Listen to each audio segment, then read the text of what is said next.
Hi there, I just traced out a hand and I'm going to get ready to sew it.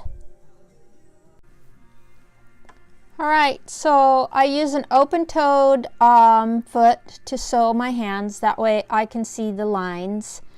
And a very short stitch, 1.6 millimeter stitch, and I slowly sew around the hand.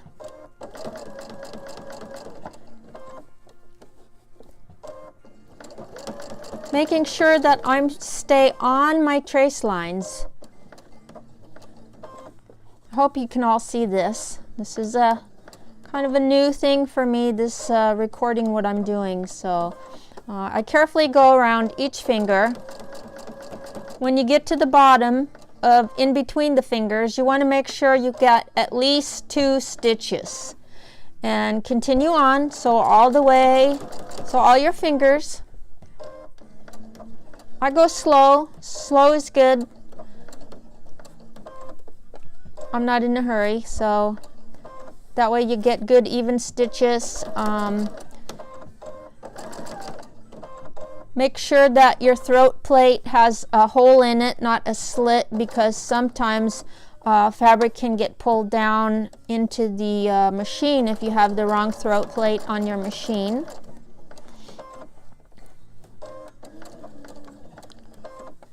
So all the way around, almost done here. Sorry, bear with me.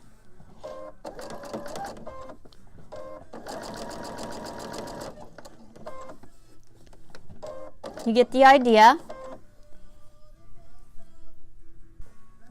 And I used white thread just for demonstration purposes. Normally I would match the color of thread to my skin tones, but this is just so I can show what I do when I'm sewing my arm, and then I do a back stitch here.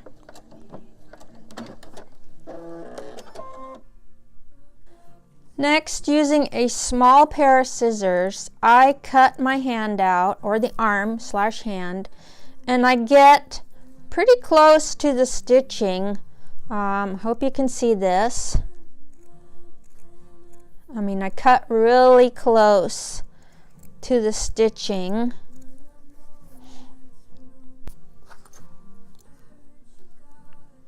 This might be more information than what you're looking for, but it's all part of my process. So I don't cut the fingers out till I've cut the entire arm out, and then I'll show you a little trick.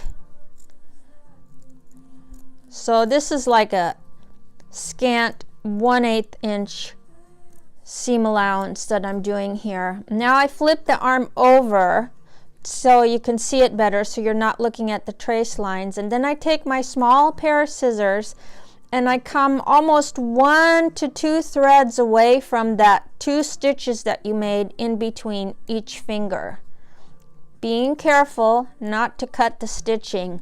Now I will take and I will trim up the finger, because I don't want a whole lot of extra fabric. I want to get as close as possible, but not so close that I'm cutting the stitching.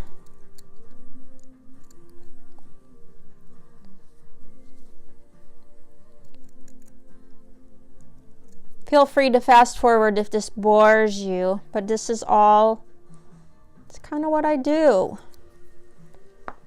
So then when your hand should look something like this. Next, I use a tool, and this one has been well used because it shouldn't be bent right here, but it's called a Turn-It-All tool. So it's 2 pieces, and they go together like this. When you start to turn your fingers, you want to take them apart. You want to insert the brass tube into one of the little fingers. So use the opening in the arm, push that brass tube up into a finger, then insert the wire handle with a little corkscrew on and twist it out the top of the finger. Just push on it and twist it out.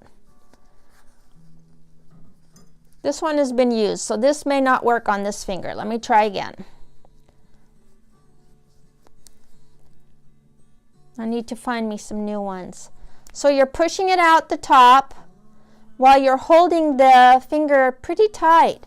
Then with your right or left hand, whichever you are, you're going to pull that corkscrew back down into the tube, and you're holding it tight, and then with your other hand you're pulling the fabric over the top of it. I can feel that the finger is now down in the hand, so I'm going to release the tube. I'm going to give the handle a little pull, and then I'm going to turn. I kind of heard it pop. I'm going to turn and pull out the corkscrew, the Turn It All tool, and I will do this for all 4 fingers. Try this one more time. This takes a little patience and it takes a little practice. So your brass tube is inside the finger. You've pushed your handle out so that the corkscrew comes out the top of the finger. I try to stay away from the stitching, kind of just go right beside it. You pull this tight and you kind of line the corkscrew up with the top of the tube. Hold on to the handle, and then with your hand just pull down and pulling the finger into the hand. Give the handle a little tug and release.